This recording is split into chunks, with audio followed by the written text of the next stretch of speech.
Royal Kasho on Civil Service Reform.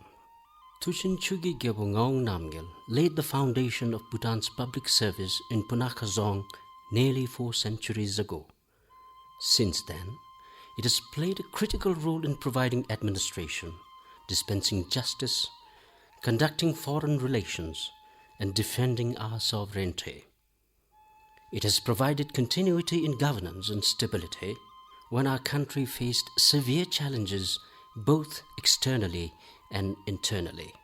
In the 20th century, our country underwent profound changes in its socio-economic and political structure with the launch of modernization programs.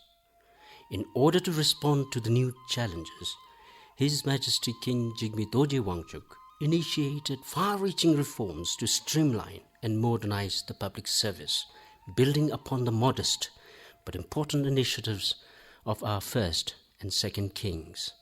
Thereafter, the structure, functions, and capacity of the public service had to be continually reformed and strengthened to make it more efficient in the delivery of goods and services and fulfill the aspirations of our people. His Majesty King Jigme Singye Wangchuk established the Department of Manpower in 1973 and transformed it into the Royal Civil Service Commission in 1981.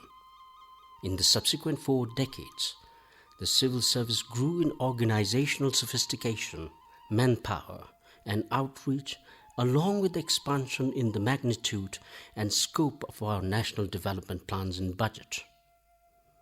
After the introduction of parliamentary democracy in 2008, it had to support the implementation of policies of consecutive governments. It also had to ensure continuity of governance during election cycles. This was especially important to sustain and strengthen the confidence of our people in the new democratic processes and institutions. Supported by their numerical strength of over 31,000 people, repertoire of knowledge, skills, experience, and exposure, civil servants have served our country with loyalty and dedication in fostering balanced socio-economic development and the pursuit of our national vision of gross national happiness. They have contributed immensely to the success of our democracy and nation building, becoming an admired crop of well-educated, highly trained, and committed officials in the process. Even as we celebrate their successes and achievements, we have to prepare for our future. Our people are becoming more educated and skilled, more sophisticated in taste and talent, and indeed more aspirational for greater opportunities and life chances. Our future will become invariably interwoven with regional and global developments, as well as the fusion of ideas, innovations, and technologies, which are taking place at a very fast pace. Both the site and space of the future is becoming globalized. A people's sense of identity and belonging to national community will therefore matter even more to enable them to navigate through the complexity and sophistication of the future. As one of the most important institutions of our state, there is an urgent need for the civil service to re-examine itself so that it is able to shoulder the responsibilities bestowed by the Constitution, live up to the trust and confidence reposed by the throne, and meet the hopes and aspirations placed by our government and people. To promote good governance and social justice, civil servants must be professional, uphold the highest standards of ethics and integrity, and exhibit qualities of adroitness and compassion. We need to acknowledge the genuine efforts made at reform so far: organizational development, leadership development, managing for excellence, civil servants' well-being, as well as periodic incentives and recognition have attempted to improve the competencies and performances of civil servants. Nevertheless, the core impediments against the development of a more professional and efficient bureaucracy remain entrenched in the system. So we must also have the audacity to equally acknowledge them in preparing for the future. We are yet to leverage the large size of civil service and translate it proportionately to performance and prevent it from becoming an impediment to our national development and progress. We have to take on board legitimate concerns over the sense of complacency and indifference generated by guarantee of job security.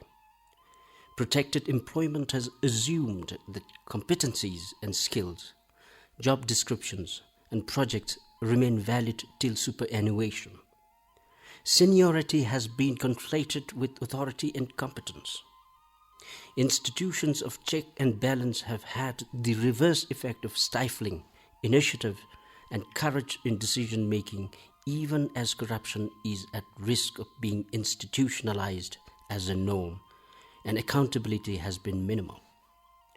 Agencies pursue isolated sectoral objectives while administrative processes burden efficient service delivery. Communication and coordination has been further sidelined in the quest for autonomy by different agencies. Divisions and units proliferate to justify creation of more departments. Consequently, 35% of services are delivered by one government agency to another rather than to the people. Growth of institutions and increases in number of civil servants tend to happen without coherence and direction. As a result, we could not capitalize on the strength and opportunities provided by our small demographic and geographic sizes. In the process, we are losing valuable time and opportunity. This will prove costly for our small, landlocked country and aggravate our vulnerabilities to the daunting challenges of geographic and geostrategic realities. But we can still turn the tide around and achieve success beyond our dreams by taking advantage of the favorable circumstances arising from the uniqueness of our country's history, geography, culture, tradition, and indeed our people. We have the energy, wisdom, and blessing of our founders and garden deities. Moreover, we are at the doorstep of two of the world's largest economies. We must take advantage of the opportunities they provide to build a strong, sustainable, equitable, and dynamic economy. The 21st century economy will be driven by artificial intelligence, robotics, automation, big data, and blockchain, while digital currency, digital wallet, digital banking, and quantum computing will define the financial landscape. We must preempt these profound developments by restructuring the budget process, financial norms, and procurement systems to fast-track our transition to a knowledge-based and tech-driven economy. If we succeed in this, we will have built the unshakable foundation of a vibrant democracy, created the material conditions for realizing GNH, and further strengthened our peace and security. If we are passive, slow, and daunted by the speed and complexity of innovation and change, we will not only fall behind others, but our economy also risks being terminally dependent on foreign aid and loans. Instead, we must aspire to become self-reliant and a fully developed country within our lifetime. We must compete as equals with other nations and persevere to excel. For that we need highly capable and competent people who are our most important assets. So we must embark on a journey now in keeping with the tradition of timely reform to fundamentally reorganize and re-strategize the civil service for the future with a fearless resolve of the nature that Tuchen Chugi Gyabo Ngawang Namgyal demonstrated in building our nation.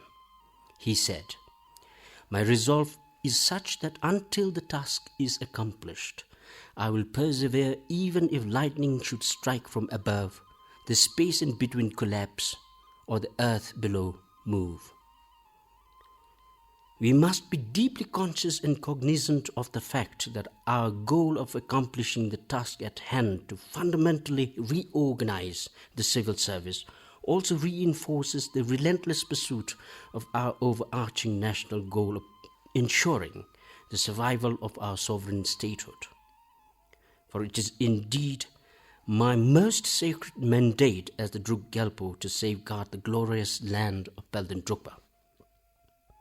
Therefore, I hereby issue this Kasho on the auspicious occasion of the 113th National Day in Punakha Zong on 17th December 2020, corresponding to the 3rd day of the 11th month of the male Iron Rat year, in exercise of powers bestowed upon me by the Constitution to establish a Civil Service Reform Council. I entrust it with the profound responsibility of recommending to the Royal Government the directions for fundamentally restructuring the civil service so that it has a renewed vision for the 21st century.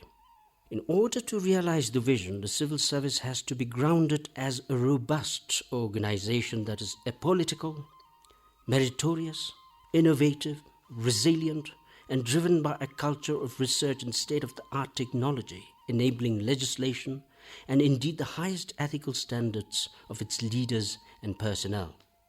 Only then will we be able to unleash our full potential and serve our people even better.